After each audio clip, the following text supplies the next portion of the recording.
Thank you and welcome to the closing session. This is a very busy and crowded and I think interesting one, which will conclude with remarks by the President of Egypt, and President Morsi and I just had a very good meeting. I'm looking very much forward to his remarks. But I will move right into this. First, I want to invite to the stage to make a couple of remarks Prince Turki Al Faisal of Saudi Arabia. Those of you who were there yesterday in the session know that I said that he and I went to college together and that everybody knew he was going to amount to something, but no one knew that I would. And it may have turned out that way. He, for more than 2 decades, was the head of the Saudi intelligence services. And I said, at least when I was president, he didn't have to spy on the United States. He could just call me and I'd tell him. But we have been friends, and he has been a faithful member of CGI after serving as his nation's ambassador to the United Kingdom and the United States. He spends his time thinking about the future of his country and trying to help organize it in a good direction. And he had a few things he wanted to say, so I welcome him to the platform. Prince Turki Faisal. Thank you, my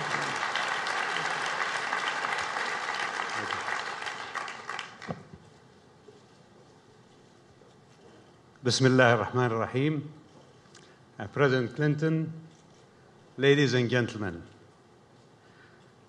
those who remark on my un-New York-like attire must know that I am heading from here later today to the beautiful city of Los Angeles. Good friends have advised me that in order to blend in with the natives there, one must be brightly colorful.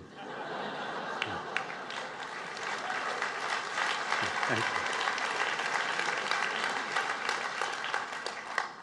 Those of you who attended the Clinton Global Initiative Awards last night observed how I was overwhelmed and humbled by President Clinton's reference for our enduring friendship. I want to say to you, President Clinton, 3 things. Some leaders are described as warlike and seek fame and stature from that description. You, sir, I will describe as peace-like. I do not forget your words during my first official visit to the White House while the war in Bosnia was raging, and you were president. You said, I cannot understand our European friends who have an opportunity to show the world what tolerance and integration mean, and they simply refuse it. Your fame and stature do not come from waging war. They come from your waging peace.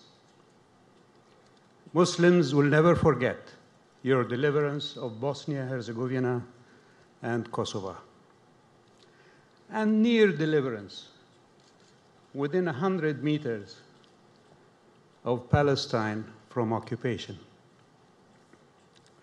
My late father, God rest his soul, at the last interview he gave 1 day before he died to an American journalist, said, he was asked, how do you see Saudi Arabia in 50 years? His reply was, I see Saudi Arabia in 50 years as a wellspring of radiance for humanity. The kingdom still has some way to go to reach that exalted aim. But in 7 short years, the Clinton Global Initiative is that wellspring of radiance for humanity. And last but not least, my Arabian poet's genes sprang up and woke me from a deep sleep early this morning to write these lines. An FOB, a friend of Bill, knows that this man is sincere, because his feelings and his words come from here, from his big heart, and from his acute brain, which is always clear. Thank you, my friend.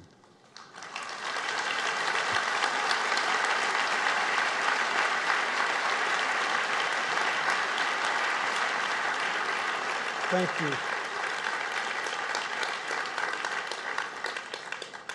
You may or not believe this, but I had no idea what he was going to say. If I had known, I probably would not have allowed him to speak. But our friendship, which is nearing 50 years in duration, means a very great deal to me.